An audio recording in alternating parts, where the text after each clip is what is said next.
Bledsoe was arrested. Patrick Montgomery was in court. Jonathan Manapa will stay in federal custody.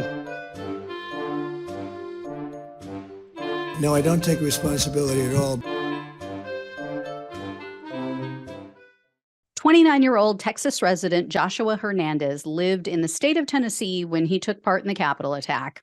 Hernandez was at the front of the mob that breached the initial police barricades, and he climbed the inauguration scaffolding to reach the Capitol. He entered the building through a broken window, which, by the way, had just been broken 1 minute prior.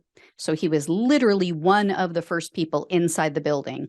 As Hernandez landed inside the Capitol, by the way, he stepped on broken glass. He had to step over or around a piece of large furniture that had been knocked down by Trump's mob. Alarms were blaring, so he knew he wasn't allowed in. Hernandez then made his way throughout the building. He went into the speaker's conference room, and he was seen banging on a door with his flagpole and wiggling the handle to see if he could enter.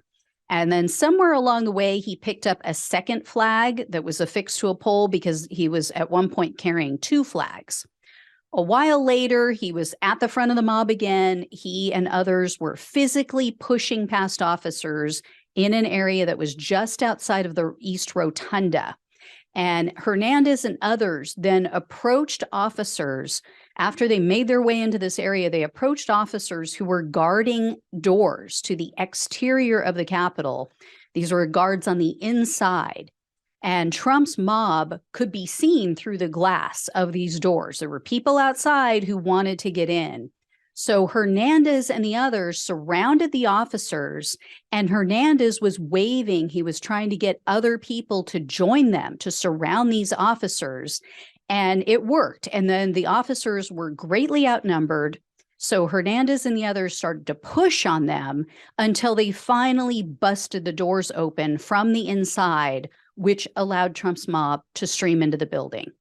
Then Hernandez struck one of the officers in the helmet with his flagpole. The officer told the investigators, quote, "When I noticed the rotunda doors opening, I positioned myself in between the doors and wedged myself in the opening to prevent the rioters from breaching. Once I positioned myself, the rioters began to hit me in the head with their flagpoles. During this beating, a rioter tried to pull my helmet off my head, where the chin strap choked me to the point where I lost consciousness. I had a left hand injury from using open hand techniques against the rioters and ultimately sustained weekly episodes of dizziness and headaches from being hit in the head by the rioters' flagpoles." So not just Hernandez specifically, but this is what they did to police. And this is how the doors were opened from the inside. So from there, after he hits this cop on the head, Hernandez ascends a flight of stairs. He made his way to the Senate gallery. He entered the Senate gallery. He entered actually only 21 minutes after the vice president had been evacuated. So Hernandez was arrested on February 23rd of 2022. He was charged with civil disorder, obstructing an official proceeding, assaulting officers, entering a restricted building, 2 counts of disorderly conduct, physical violence in a restricted building, entering the Gallery of Congress, and parading or demonstrating in a Capitol. In November of 2022, Hernandez pleaded guilty to civil disorder and assaulting officers. And based on the assault charge and the fact that he was committing another felony at the same time, he was looking at up to 8 years in prison, 3 years of probation, and $250,000 in fines.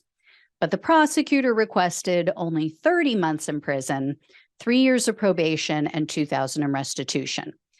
Hernandez's attorney paints a very imaginative picture of his client's actions. That's the most grace. That's as generous as I can be. He tried to tell the court that Hernandez only entered the Capitol because he was, quote, frustrated by what he deemed as an unnecessary use of force against him.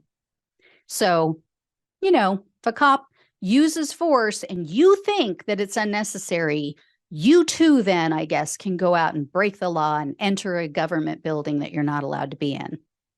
The attorney also tried to claim that Hernandez tried to exit the building after he pushed on the officers and forced the exterior rotunda doors open.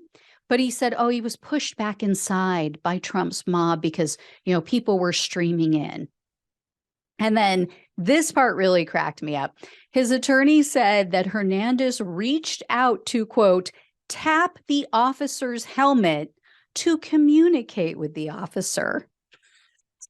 Yeah, he was communicating. All right. Yeah. Hernandez was saying, fuck you.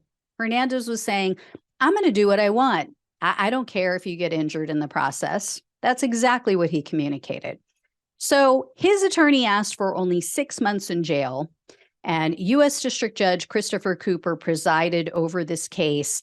And I couldn't locate any details about what took place at the sentencing hearing, but Judge Cooper sentenced Hernandez to 24 months in prison, 36 months of probation, and $2,000 in restitution.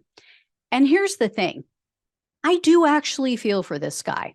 According to the sentencing memo, he never had a relationship with his father. His mother was a drug addict who was in and out of his life, and his maternal grandparents raised him, but they died when he was only 15. So then he was really on his own.